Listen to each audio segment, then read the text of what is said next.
nung panahon ni Tatay Digong mga kababayan, ay pinagsisira niya ang mga racing car, mga luxury car, mga smuggled car, mga kababayan, na hindi dumaan sa tamang proseso. Etong mga daan-daang milyong mga kababayan halaga ng mga mamahaling vehicle, mamahaling sasakyan na nandaya sa pagbayad ng buwis ng bayan.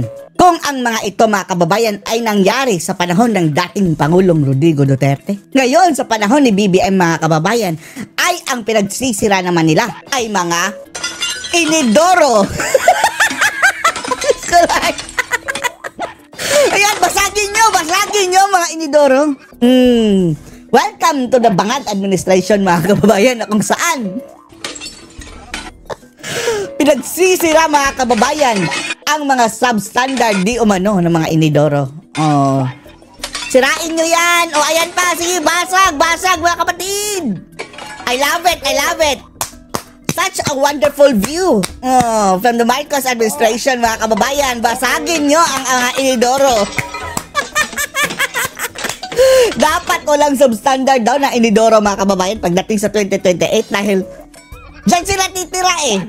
Sigurado tayo mga kababayan magiging inidoro itong mga mga bangag ngayon mga kababayan. Kaya ngayon pa lang sinira mga kababayan ang mga substandard na inidoro. Dating sa 2028 walang substandard ang kanilang kalalagyan mga kababayan. Diyos ko Lord. Ay nako mga bangag. Anong kapitan na naman ba ito mga kababayan? Milyong-milyong pisong halaga ng mga bakal, inidoro at iba pang produkto. Inidoro! Sira ng Department of Trade and Industry. Ay, nako. Kasi ang mga ito at wala sige, sirain nyo. Tapos yung mga gawa ng gobyernong proyekto, sirain nyo rin dahil lahat substandard. Nga ungas. Ito mga kababayan, di ba nga proyekto ngayon lahat substandard? Sirain nyo rin. Para matiyak na ligtas para sa mga mamimili. Nakatutok si Dano Tingkungko. Dapat maganda daw ang inidoro mga kababayan. Yan ang aim ngayon ng Marcos administration. Hay naku Lord. Bakit napunta tayo bigla sa inidoro? Diyos ko Lord. Ayan dami ko beta. Ang gaganda pa mga kababayan.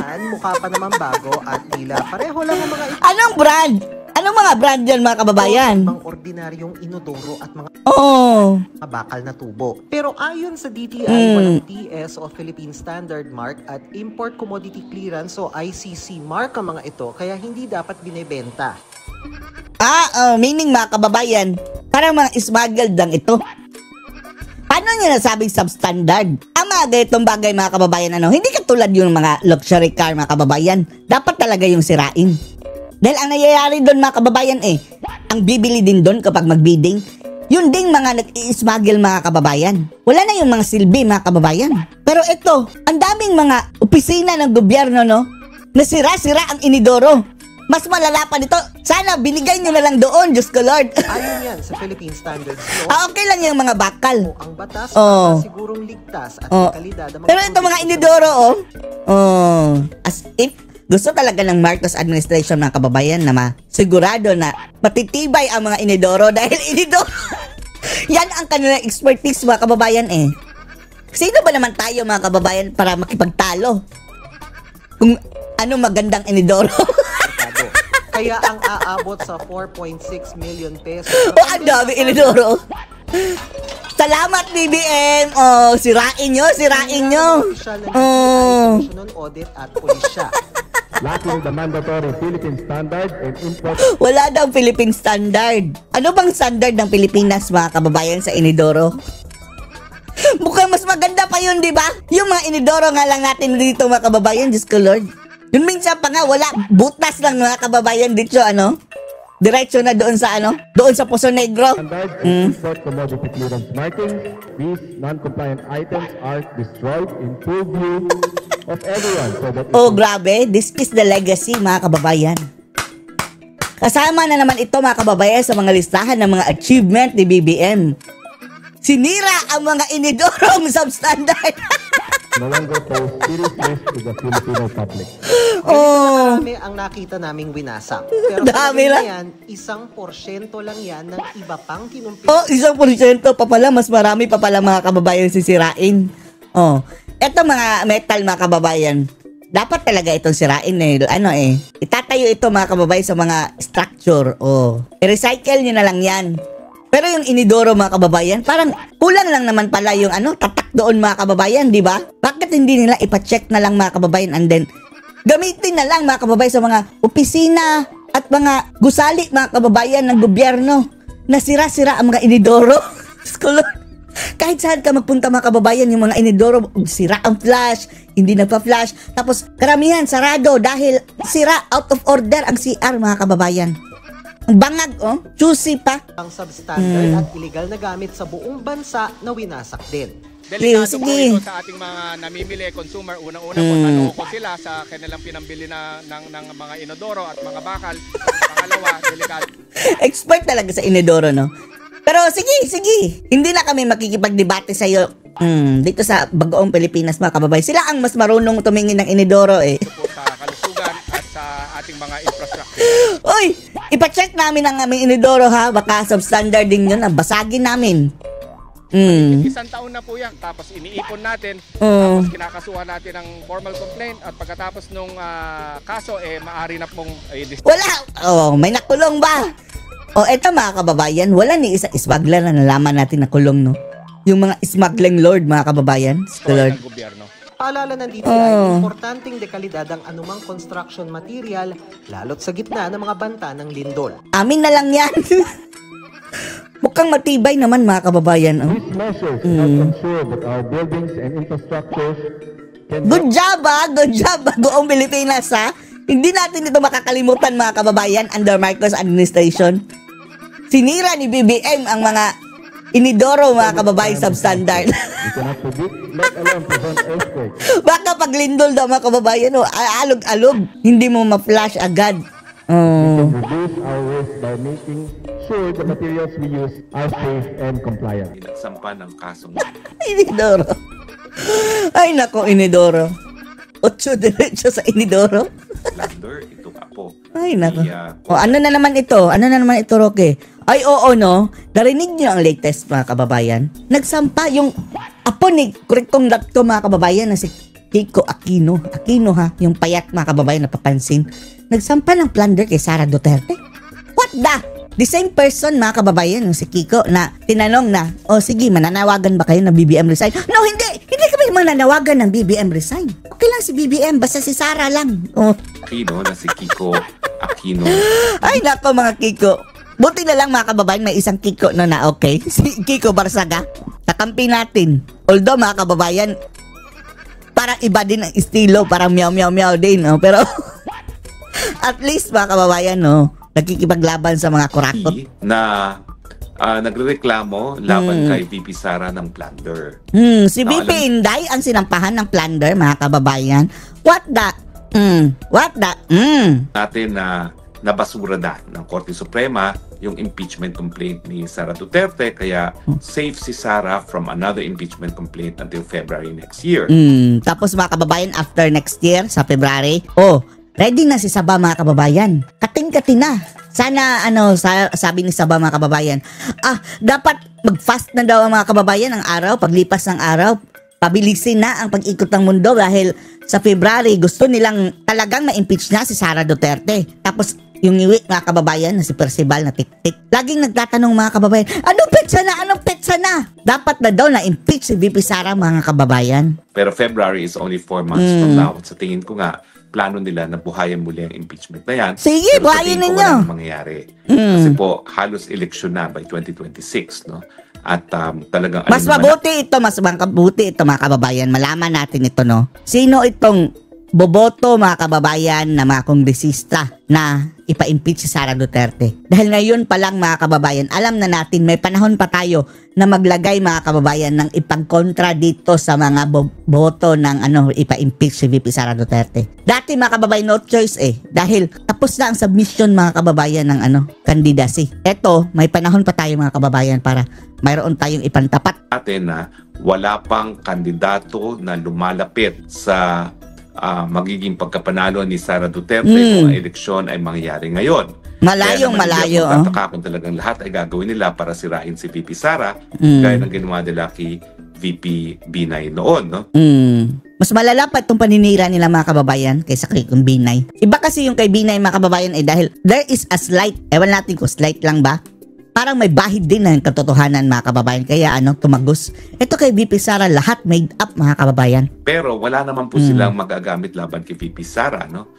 Si VP kay VP Binay, pinakita nila yung drone shots doon sa Walt Disney niyang farm dyan sa Batangas. Walt Disney? At talagang tingin ko yun ang nakasira kay VP Binay kasi talagang And then, nung panahon ni Binay mga kababayan, hindi pa talaga widespread ang paggamit ng social media. Hindi kagaya na yun mga kababayan na kahit sino na lang mayroon tayong cellphone mga kababayan, mayroon tayong access sa internet. Madali na sa atin ang mag-update mga kababayan sa social media. Hindi kagaya ng dati na hindi lahat mga kababayan mayroong cellphone na touchscreen, may internet at kailangan mo pang pumunta sa internet cafe para maka-access ng internet mga kababayan, ng social media. Ngayon, accessible na mga kababayan. Madali nang i-counter etong peking naratiba ng mga mainstream. Talaga kung makita mo kung gano'ng kagarbo yung kanyang farm sa Batangas, bagamat isipin po natin, no?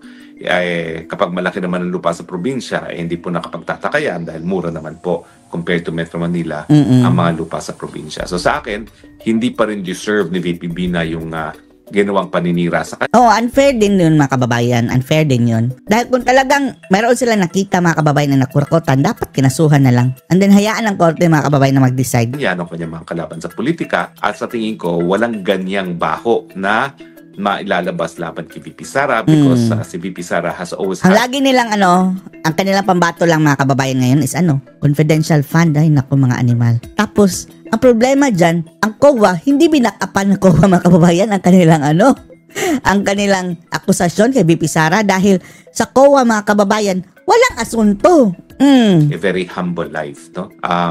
Yan ang namana niya sa kanyang ama na talagang ang pamumuhay na normal, na humble, hindi marangya, walang kapritsuhan sa buhay.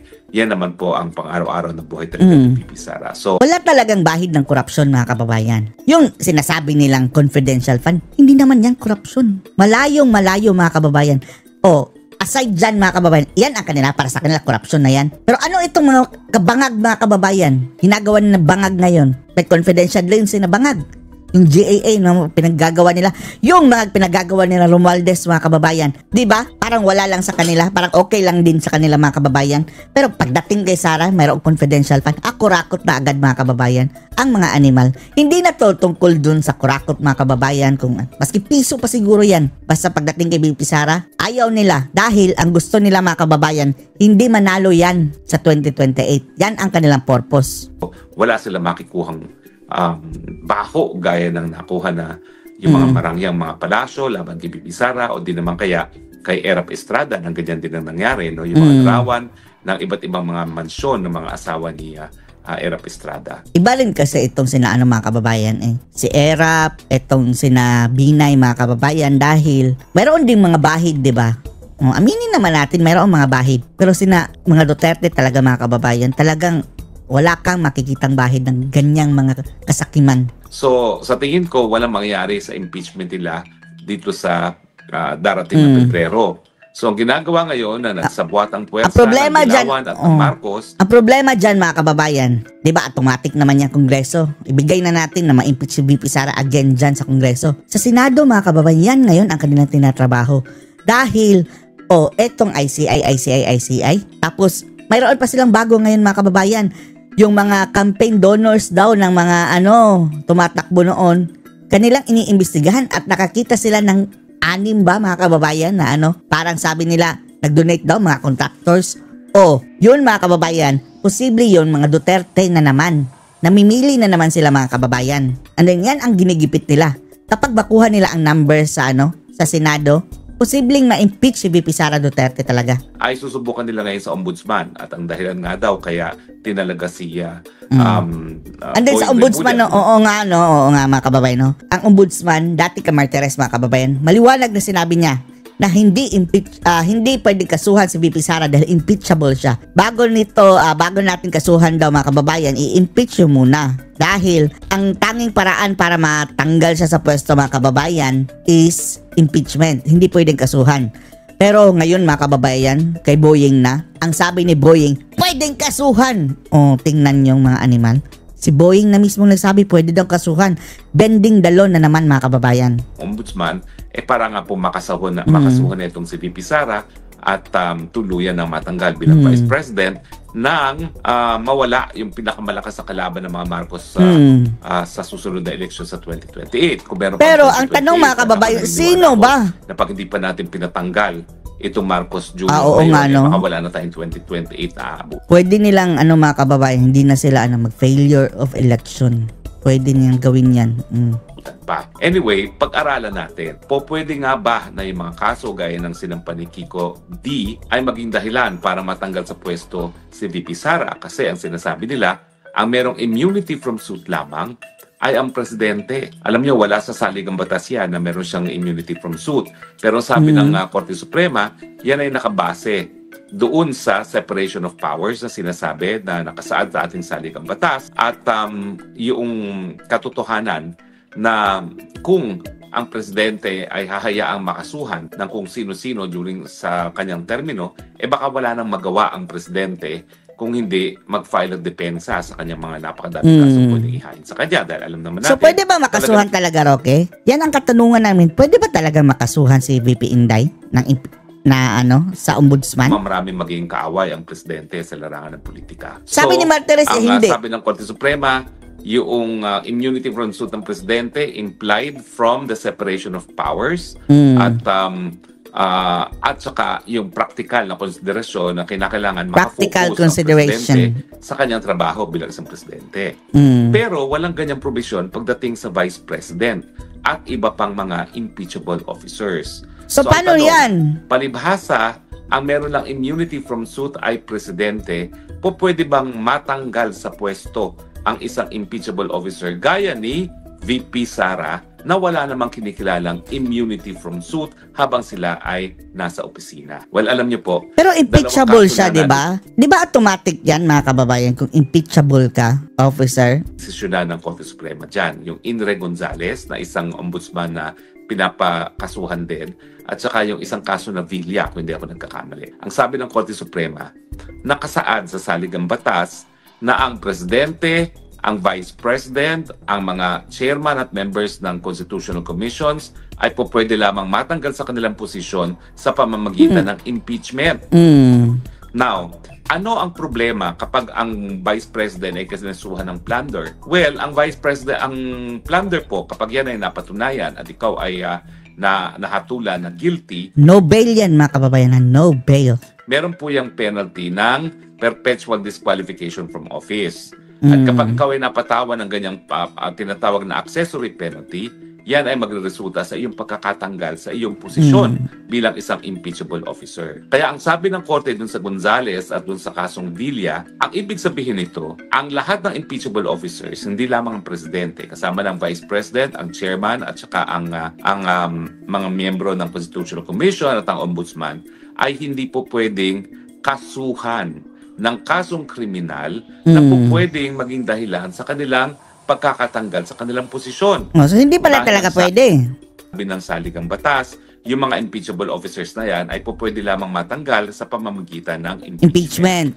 At dahil ang kaso na ihahain sa kanila ay po pwedeng maging dahilan na sila ay matanggal sa kanilang posisyon, hindi sila po pwedeng litisin habang sila ay nasa pwesto. Dahil kaso lang napatunay ulol itong si Boying, mga kababayan yan ay magresulta sa accessory penalty ng perpetual disqualification of public office kasama na yung pagtanggal sa kanilang posisyon. Kaya nga po, bagamat po pwedeng mag-imbestiga ang ombudsman laban hindi lamang sa vice president kundi na rin sa presidente at lahat ng mga impeachable officers kasama na ang Chief Justice, Associate Justices, Chairman, members ng Constitution Commission at ng Ombudsman. Grabe, no? Ito, mga kababayan, no?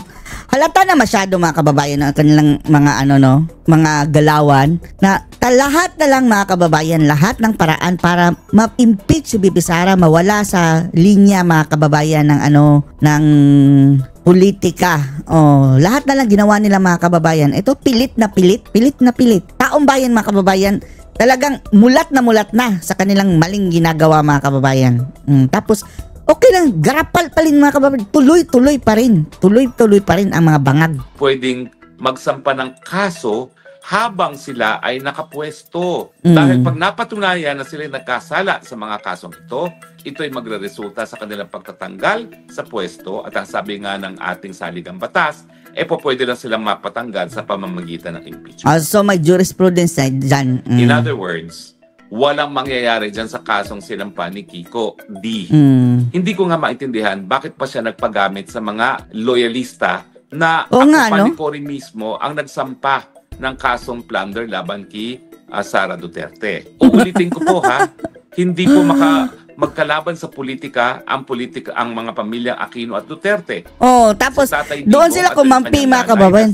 Kumampi sa mga bangag ang mga animal. Ay sinuporta po kay Tita Cory. Sila po ang naging tao ni Tita Cory noong 1986. So nasa kali po si Soledad, nasa kali po si Tatay Digong at bilang pagkita ng pagsukli ng or utang na loob sa kanila ay inappoint po ang ating Tatay Digong bilang OIC nga po ng Davao nung nakaupo na si Tita Cory. At ang nanay ni Tatay Digong mga kababayan na is anti-Marcos. Siguro mga kababayan, kung buhay pa yung nanay niya, baka napagalitan pa nga siguro si Tatay Digong mga kababayan dahil sa ginawa niya kay Marcos Sr. mga kababayan na pinalibing. Yun pa ang hudyat tuloy mga kababayan na nakabalik sila sa pwesto. Ang mga bangag mga kababayan dahil nag-iba ang mga kababayan ang tingin ng mga tao sa mga Marcos dahil doon sa pagpapalibing mga kababayan ni Tatay Digong sa libingan ng mga bayani doon kay diktador na senyor. Tunay na talaga magkaalyado ang pamilyang Aquino at Duterte. At itong alyansa naman po ay hindi lamang politika. Kasi si Mami Soledad naman po ay hindi politika. In fact, si Tatay Digong noong mga panahon na yun, wala rin sa politika. Siya po ay piskal.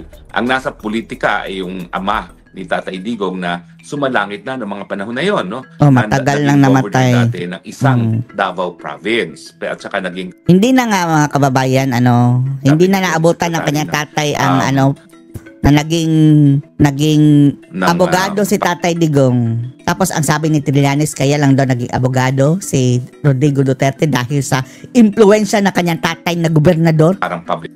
So nga, ang sabi ni Tatay Digong, "Hoy, Trililing, ungas, ulul, matagal nang patay ang aking tatay nung naging abogado ako." Kung ano-ano pinagsasabi ni Trililing mga kababayan na hindi daw deserving maging abogado si Duterte dahil parang dinaya lang daw dahil gobernador ang tatay. Matagal nang patay mga kababayan, hindi na naabutan ng kanyang tatay nung naging abogado siya. Yan nga dapat mga kababayan, parang hinanakit ni Tatay Digong na sana nakita mo tay ang aking achievement na abogado na ako dahil isa yung mga kababayan tatay niya sa parang nagsabi mga kababayan na ano bang mararating nitong aking anak na si Rodrigo dahil mga kababayan 'di ba? Alam niyo naman si Tatay Digong parang yung dati hindi masyadong seryoso, okay lang na pasang-awa mga kababayan.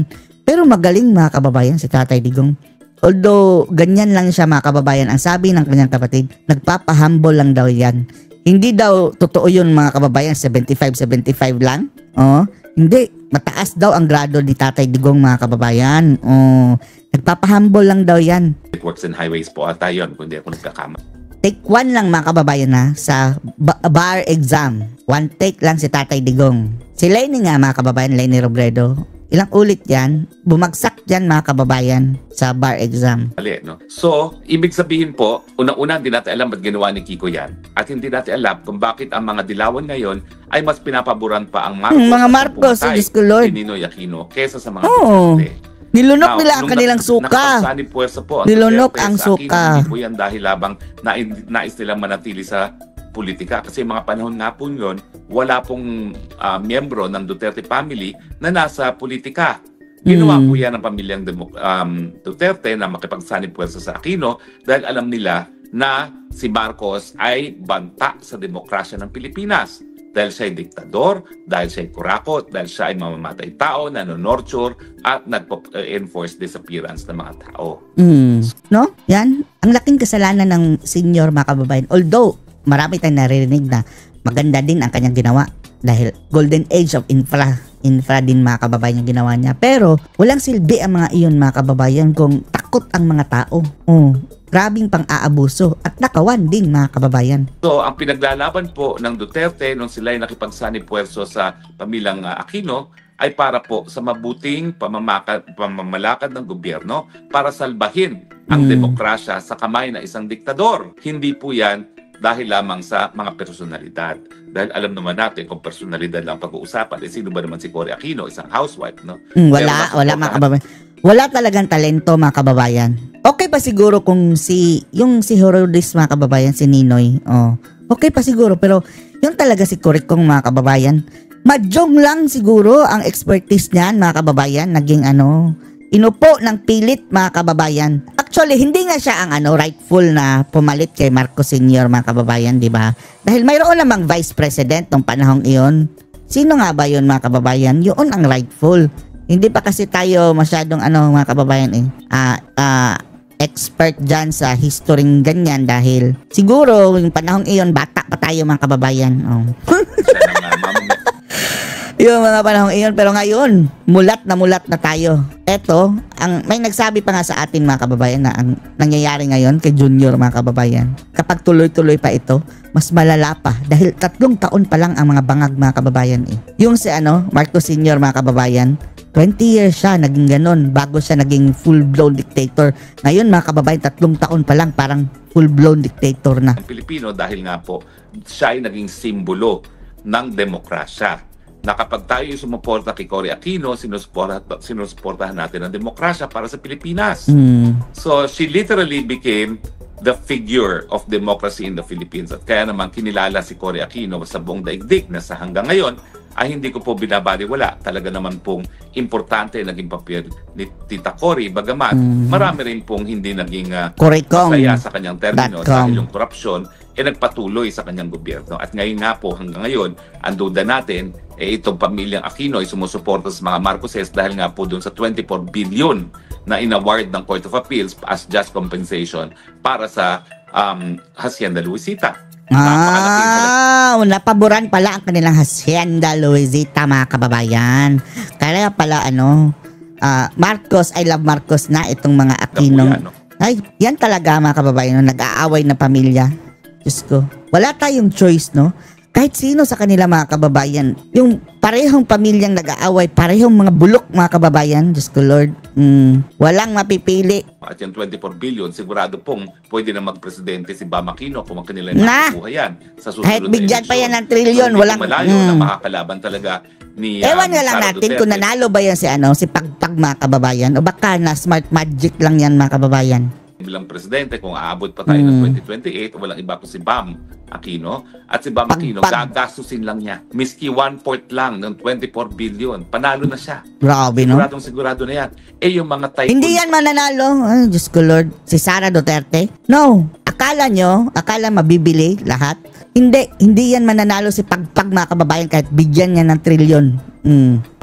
Yung mga mayayaman, talagang mga Kastilaloy at mayayamang mga Chino na talagang magbibigay pa, ay baka ang war chest po niyang si Bam Aquino umabot yan ng 20 billion. Tingnan natin kung kahit pa trilyon yan, matalo niya ang popularidad. Si Romualdez mga kababayan, ang expendable, di ba, trilyon? Ang ayuda mga kababayan at saka yung mga proyekto ng gobyerno, trilyon. Anong nangyari? Umangat ba ang rating ni Tambaluslos? Hindi. So yan si Pagpag mga kababayan, wala na yan. Kahit pa bigyan ng sandamakmak na pera ang mga Pilipino, Lord. Wala nang dyan, amor kay Pagpag mga kababayan. Kung siya ay meron 20 billion para ibili ng airspace para sa ads at para ipamigay sa mga lokal na mga politiko na kukuha ng boto para kay Bam Aquino. So yan kahit po ngayon kahit ang dahilan araw-araw makikita natin nga si Pagpag.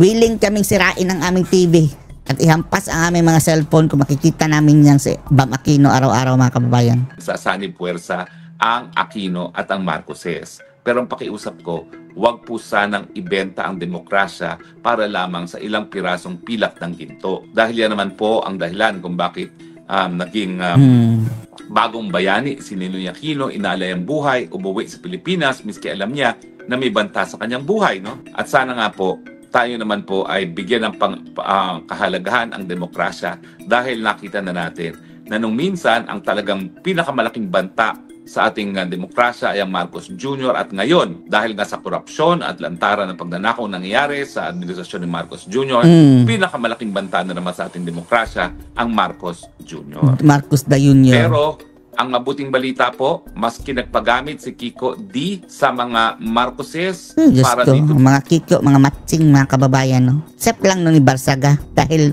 hindi yun matching, ano yun, pusa. Kuting.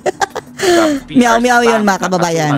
Si Sara Duterte para sa plunder, wala pong mangyayari. Walang mangyayari. Dahil nakasaad na po sa desisyon ng Korte Suprema sa Gonzales at sa Villar na hindi po pwedeng kasuhan ang impeachable officer gaya ni Vice President habang sila'y nakaposisyon dahil ito'y po pwedeng magresulta sa isang desisyon ng perpetual siguro ipapa-impeach muna nila, mga kababayan, na dahilan para malabag yung ating saligang batas na nagsasabi ang mga impeachable officers gaya ng Vice President po pwedeng lamang tanggalin sa pamamagitan ng impeachment. Kaya nga po, confident na ba sila? Nila na kaya daw tinalaga si confident na ba sila, mga kababayan, na ma-impeach talaga si Sara sa sa February?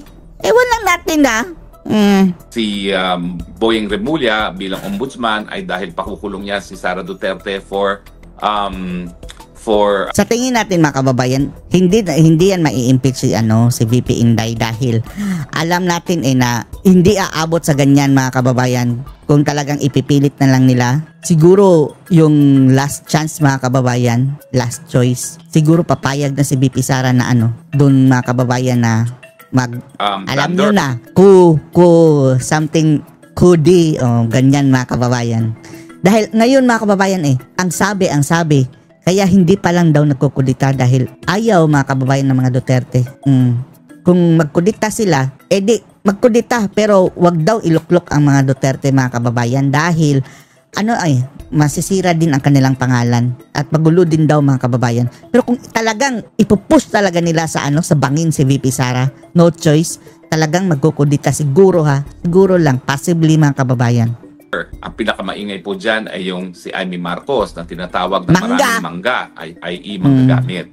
Sa akin po, legally impossible. Hindi po yan papayagan ng Korte Suprema. Kaya nga po naniniwala ako na itong si Ombudsman Boyeng Remulla may pagkakataon po para ilagay ang kanyang pangalan bilang isa sa pinakamabuting Pilipino kung gagawin niya ng tama ang kanyang Diyos ko, Lord, bilang ombudsman. Baka mahigit na Diablo ang itsura, mga kababayan, no? Pinakita kay Conchita Morales kung siya ay magiging tapat sa kanyang tungkulin at tapat sa saligang batas at iwasan ang pagsampa ng kaso na alam namang niyang hindi po pwedeng isampa laban kay Sara Duterte. Kaya po ako, itaga nyo sa bato. Hindi po ako isa doon sa nagsasabi na kaya tinalaga si Boyeng Remulla ay para ipakulong si Inday Sara Duterte. Una-una, legally impossible. Secondly, pero sinabi na ni Boyeng, mga kababayan, na pwede niyang ipakulong o ay pwedeng kasuhan. Yan ang problema, mga kababayan.